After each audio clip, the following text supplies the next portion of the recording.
I do. I've been watching you, studying you closely to see what kind of progress you've made since your training at the hands of Master Zar. I've seen how you've resisted many temptations and continue to walk the path of the light side. Very commendable. But I'm afraid you might stray from this path. You need to see what the dark side represents in its entirety, for it is what we battle. Only the wisdom of a Jedi Master can truly explain this, but I will do my best to make you understand. The dark side is not simply giving in to anger, temptation, or to use the Force to destructive ends. These things only lead to the dark side. The dark side grows stronger and more insidious the closer you draw to it. It begs you to surrender to it, to release all its terrible power, and it becomes harder and harder to resist. And once you stop resisting, it's too late. It twists you up inside and turns you into a mockery of everything you once stood for. I am no less resistant to temptation than any other. I simply have the benefit of training that you do not. But even the training of the Jedi might not be enough to save us. We need only to look at the atrocities which have been committed by those under its sway to understand the terrible, corrupting evil of the dark side. Millions dead, and far more suffering. What sort of person would you have to become to perform such deeds gladly? One who serves the light does not strike down an innocent. We take arms against the dark side and the injustice that follows it only. It's so easy to think that we would never fall prey to such a horror, that we have unlimited control, vigilance, and foresight. If only that were true. The Sith have become powerful because there are many Jedi who've succumbed to the lure of the dark side and joined their cause. What greater weapon is there than to turn an enemy to your cause, to use their own knowledge against them? We are weakened while they are strengthened, so we must harden our hearts and do whatever is required to fight against the dark side, even when the battle becomes wearying. I don't know.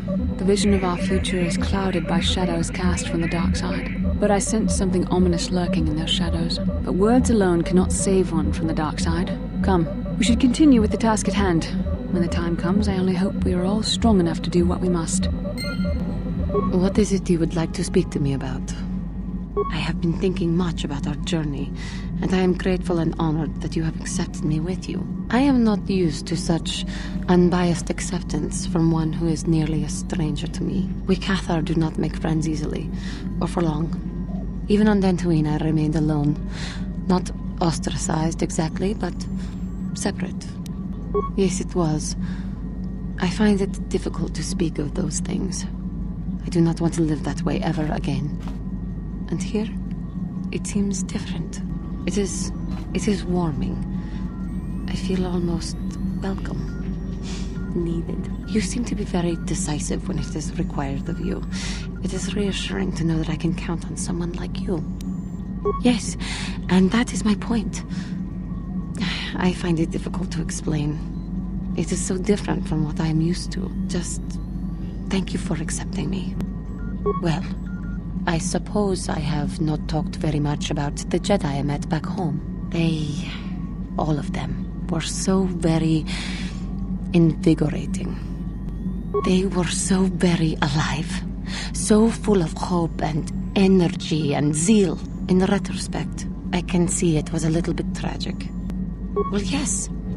These Jedi were going to fight the Mandalorians just after they had invaded. Many of those Jedi perished in the fighting. But to us, they seemed invincible. Especially their leader, who they talked about all the time.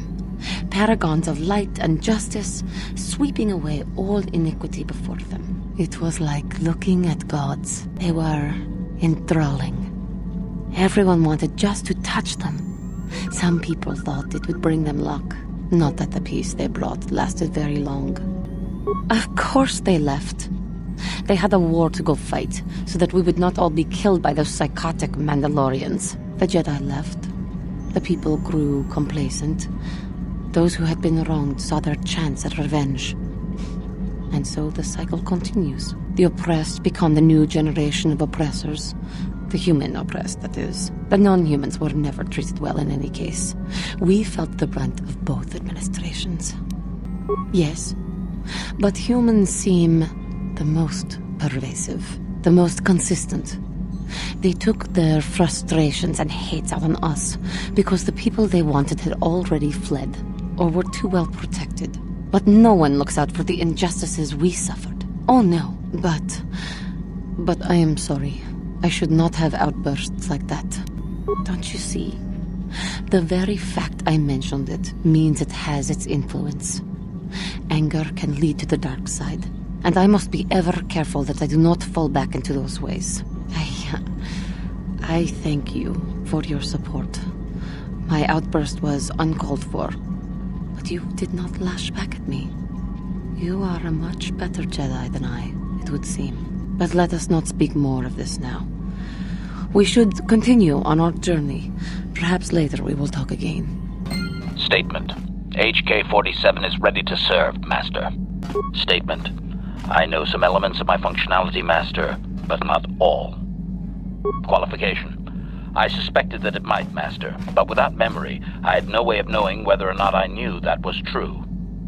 Qualification. Not so much, Master. I spoke out of ignorance.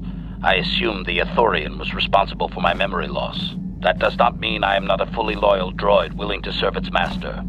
Right, Master? Observation. I am sure you are aware of the majority of my skills, Master. I can handle various sorts of heavy weaponry with ease. My physical abilities are well above those of your average meatbag, as are my sensor functions. An assassin, if you would. Caution, shh, Master. Such a function in a droid is highly illegal. Commentary. Good, for I would truly hate to be turned into spare scrap, Master. That would be a waste of my genius engineering. Answer.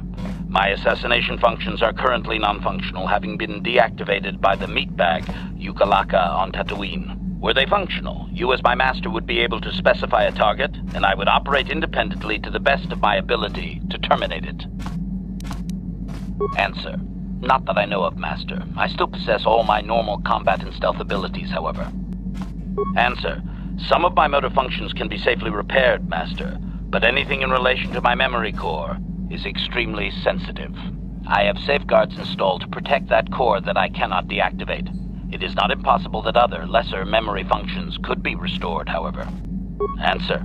You may attempt to restore portions of my deleted memory, Master, but some skill at repair is required. The deeper functions of my core memory, however, would still be unadvisable to tamper with. Conjecture. It is possible that some external stimulus might result in the memory core being reactivated, but I am unaware of any program existence to do so. Conjecture.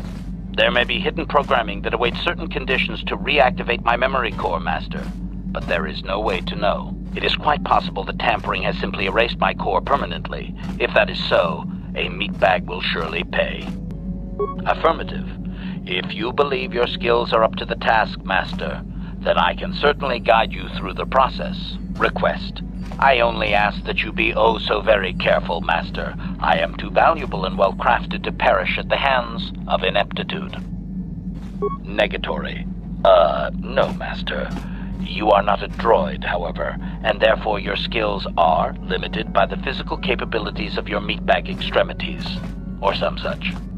Appeasement. Yes, Master. Of course, Master. Could we begin? Statement. As you wish, Master. The first stage is the simple one, and that is accessing my central control cluster. This may take a while. First, you will need to open 3 panels. And now rewire the last 3 relays. Yes, good. Well done, Master.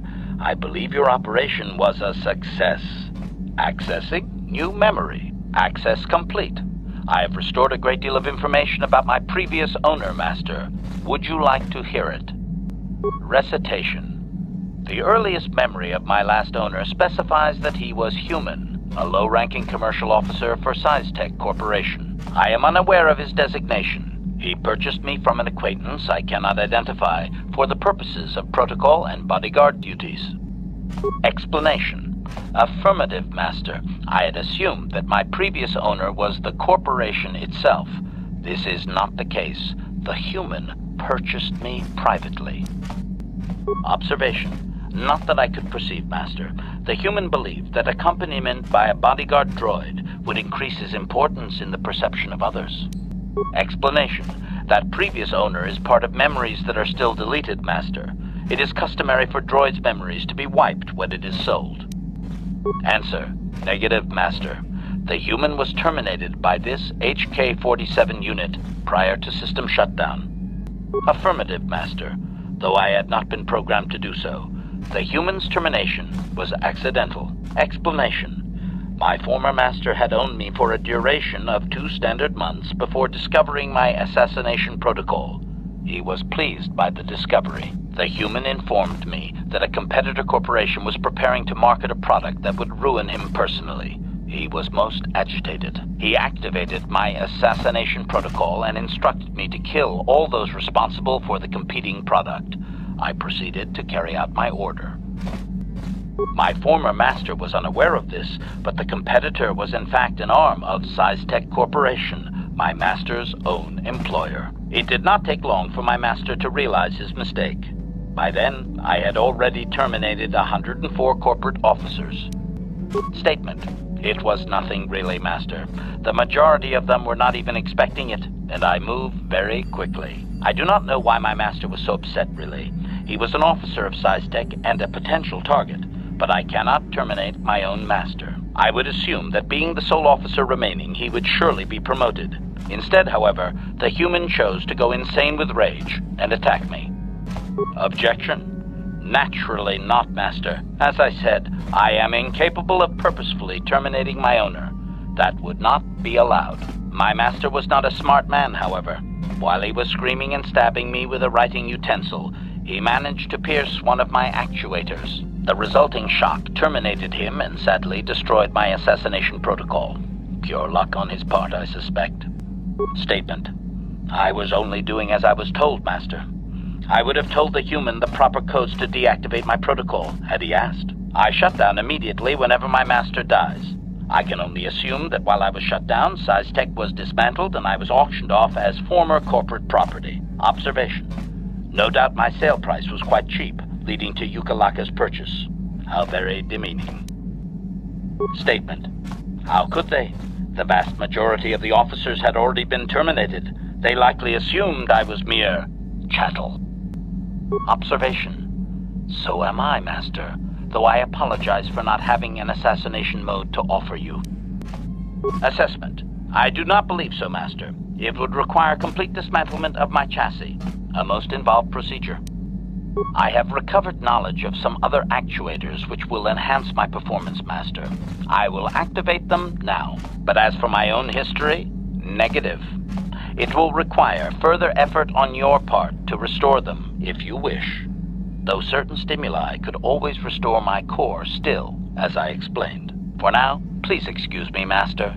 I wish to meditate upon the face of my former meatbag master as he was electrocuted. I find it most soothing.